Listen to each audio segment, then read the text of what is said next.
Welcome back to Pop Goes the 60s. Today I will be looking at the new remixes of the Red and Blue albums. I've been asked to weigh in on this, and as you may know, I mentioned earlier that I wasn't going to be buying these in any format.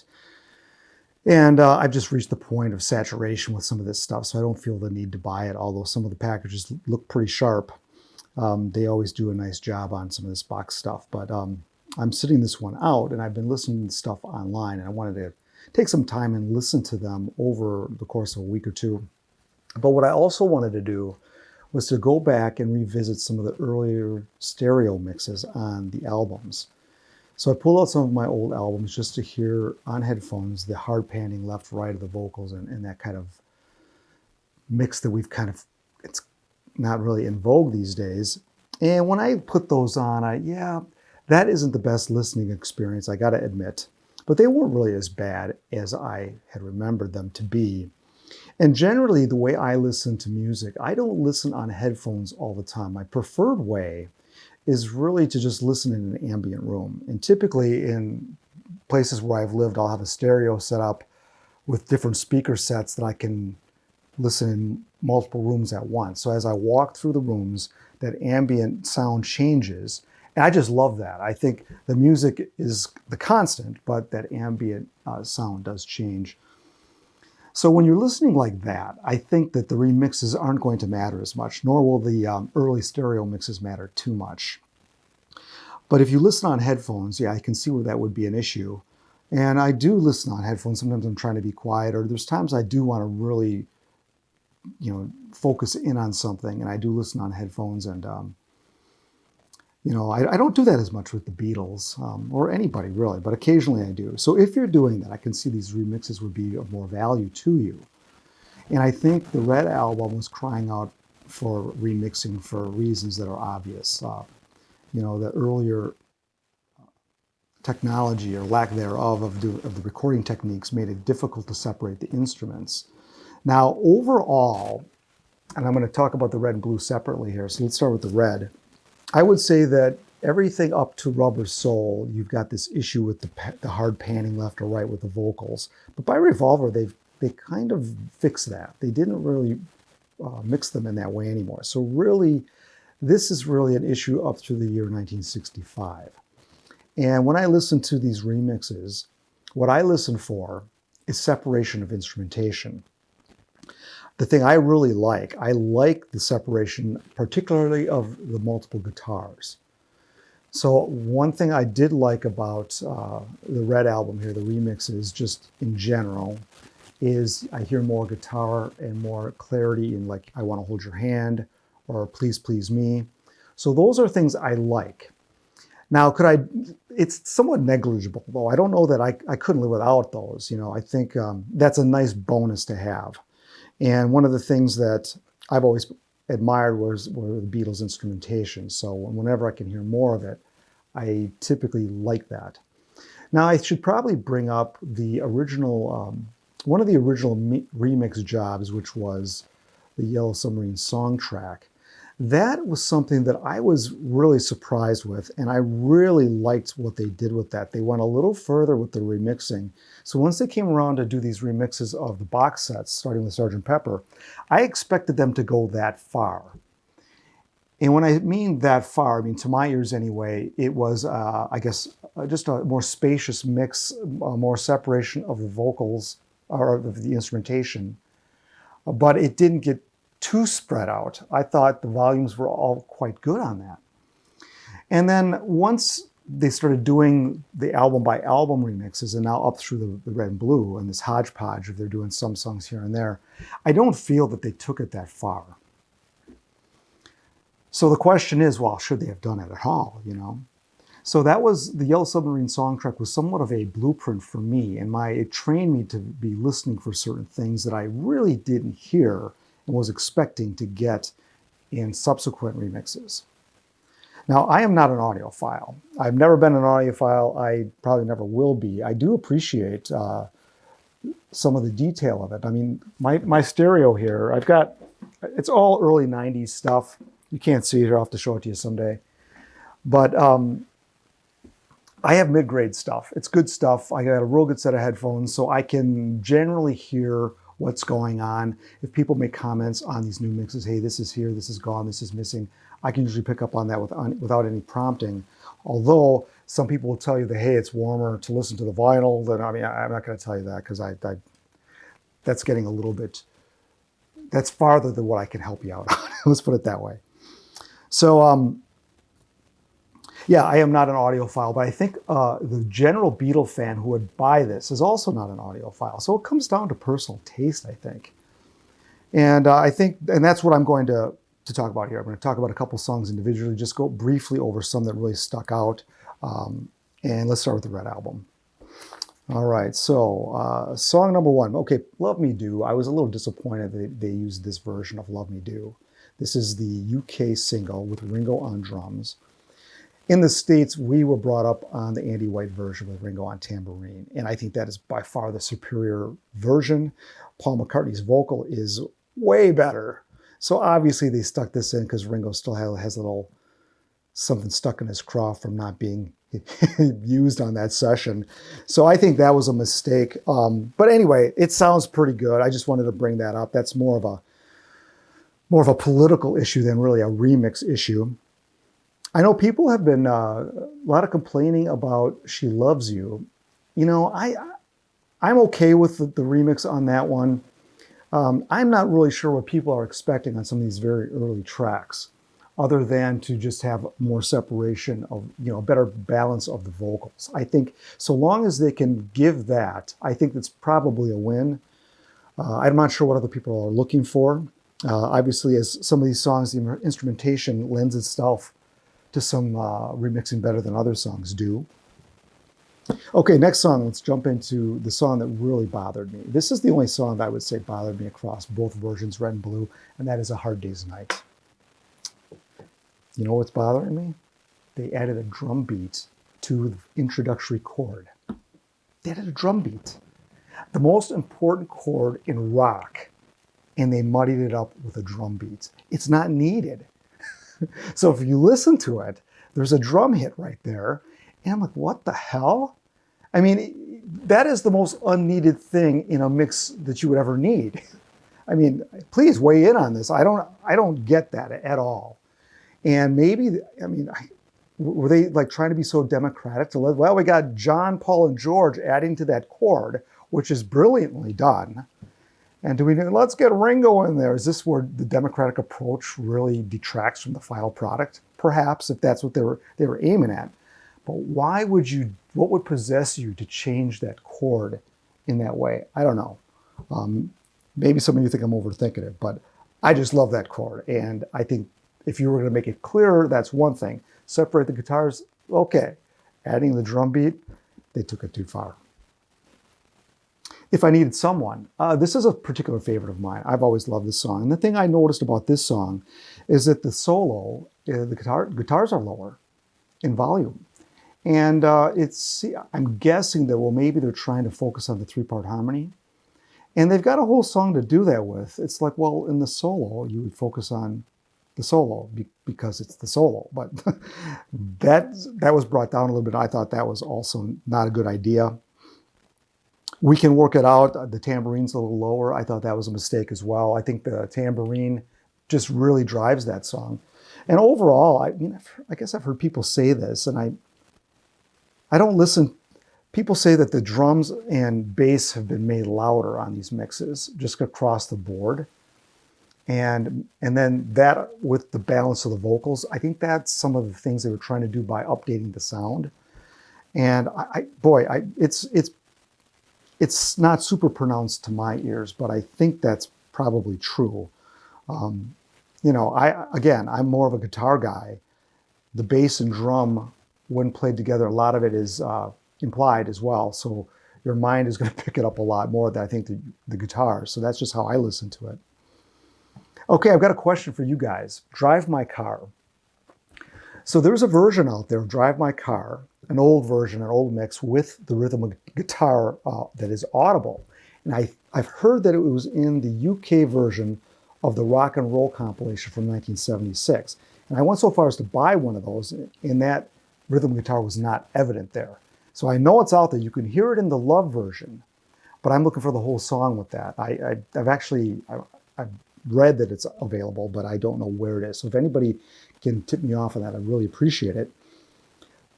But the rhythm guitar isn't in this version either. I was hoping it would be in there because, again, I'm a guitar guy. I like to hear, even if it's just a little subtle guitar work, I would prefer to hear that in the mix. It doesn't have to be too loud, but that's where that's what I look for anyway. Okay, let's go over to the Blue album. The Blue album, there are only 6 new songs, newly remixed songs on this entire package, if you can believe it.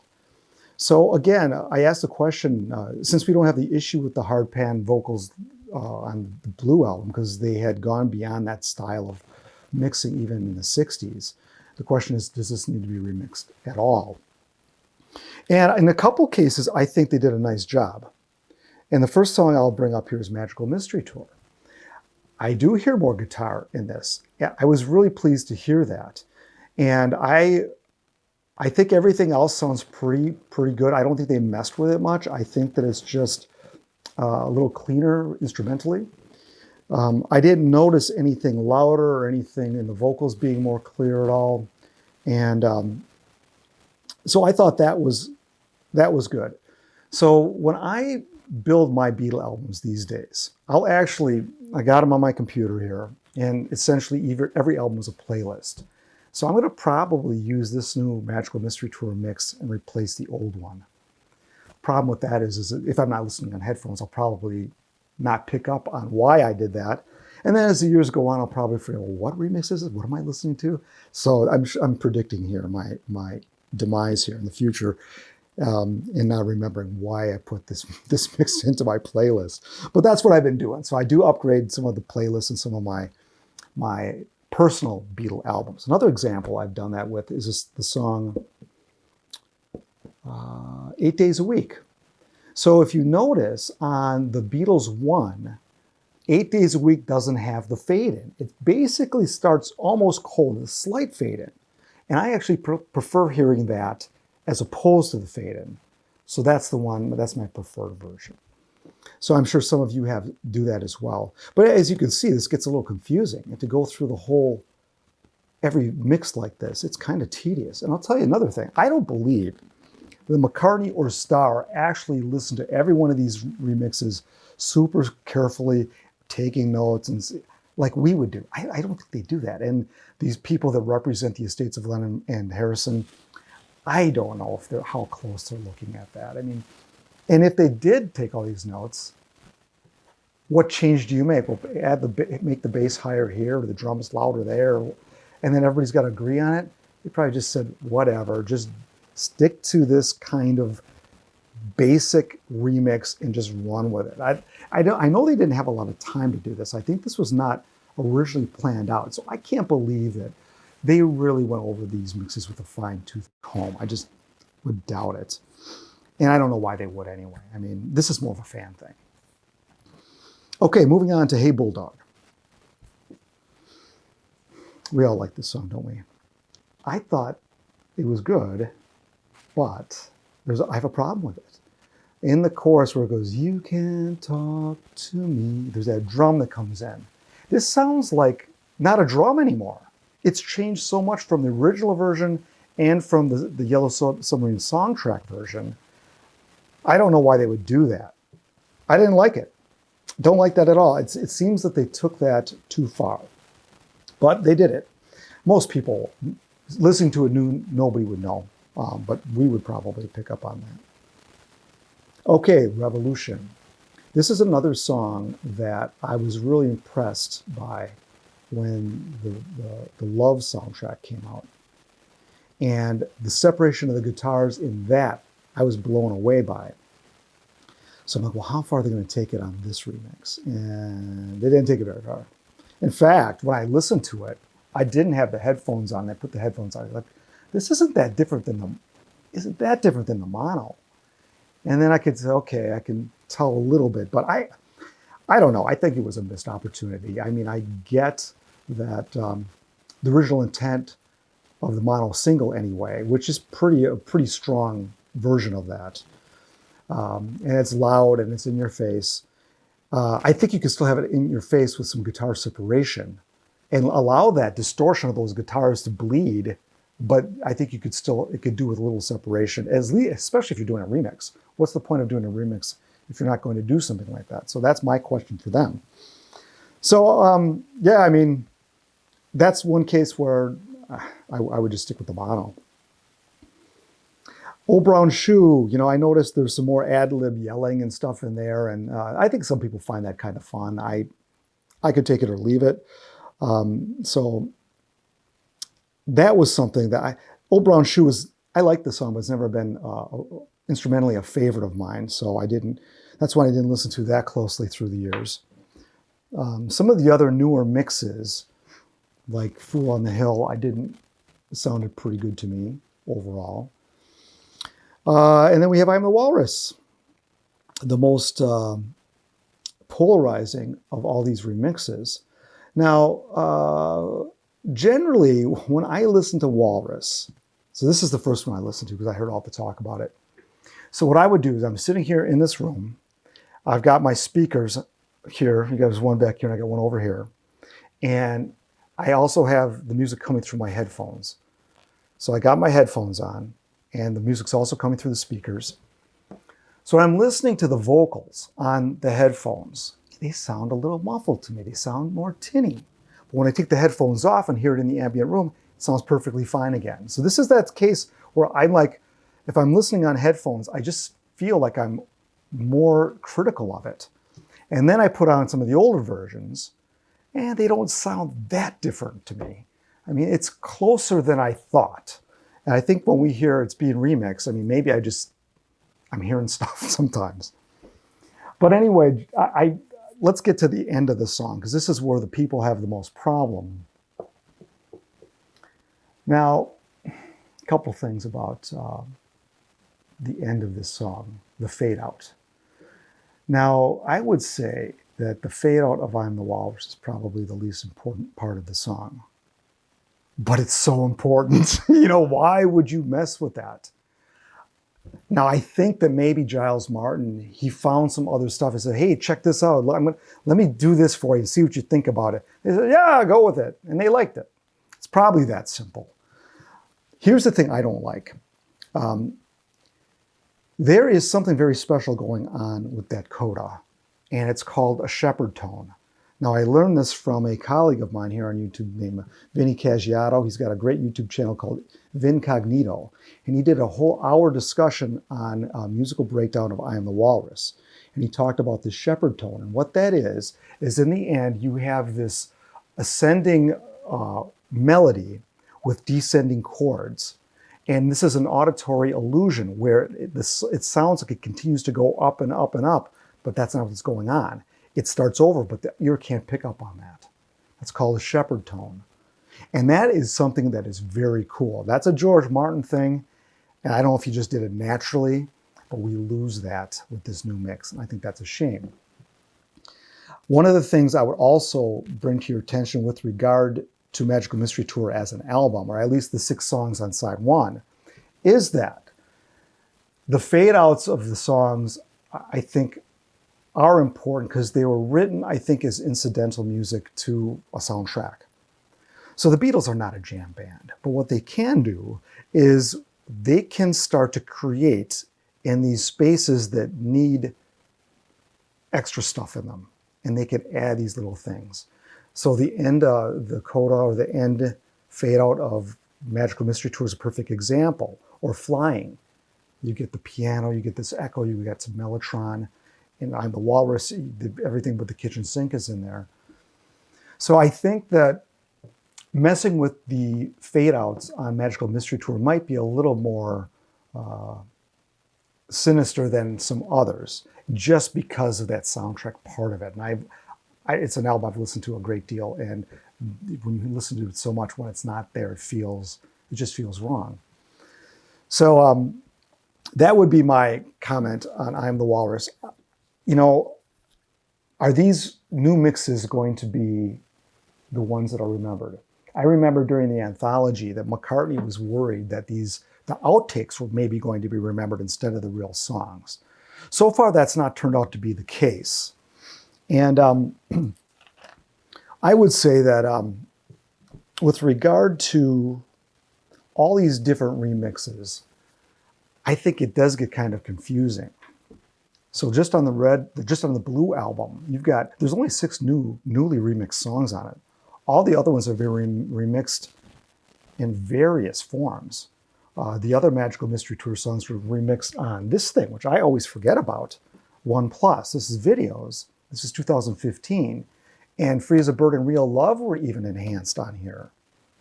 So there's all kinds of different remixed points. The box sets, these anniversary sets. You've got the Red and Blue. They're pulled from all these places. And I think it's not only confusing for us fans at times, but it'll certainly be confusing to what they call new fans. I'm not sure what they're referring to when they say that. But I think it is a little bit confusing.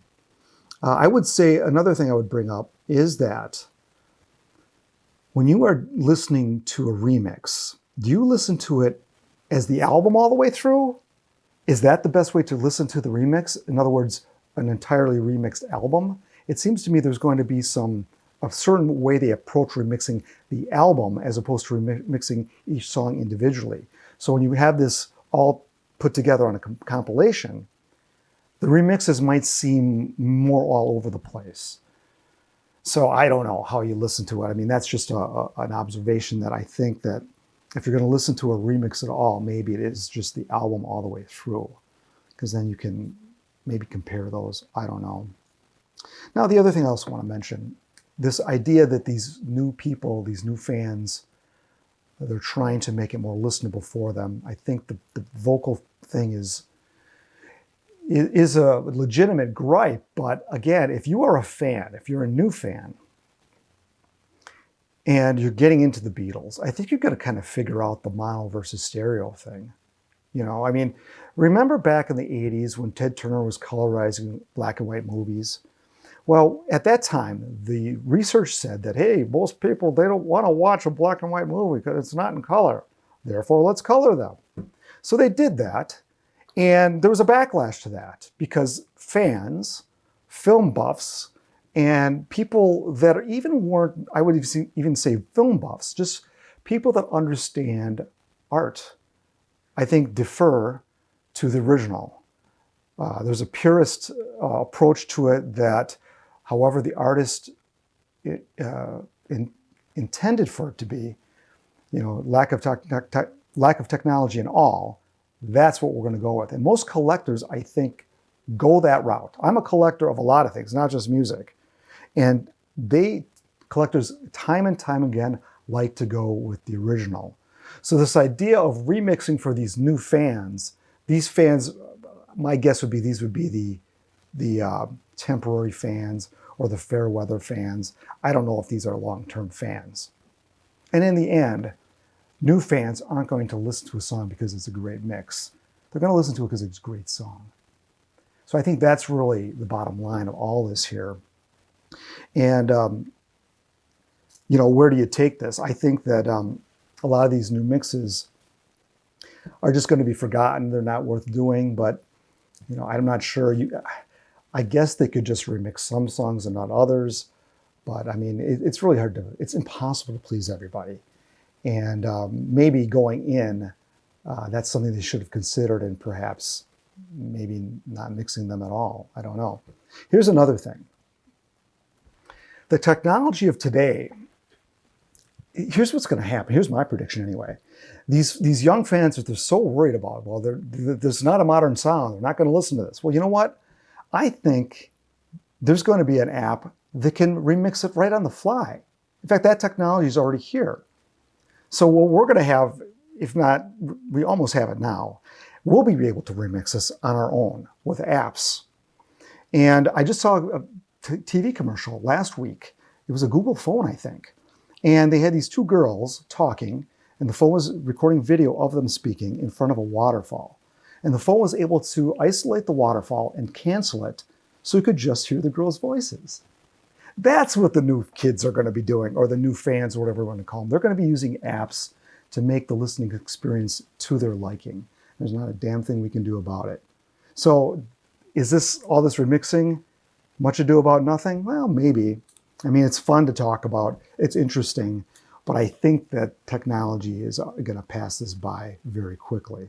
And by the time they get around to remixing all this other stuff, who knows where the technology is going to be by then. So do we go back and re-remix everything? We will be finding out. Thanks for watching.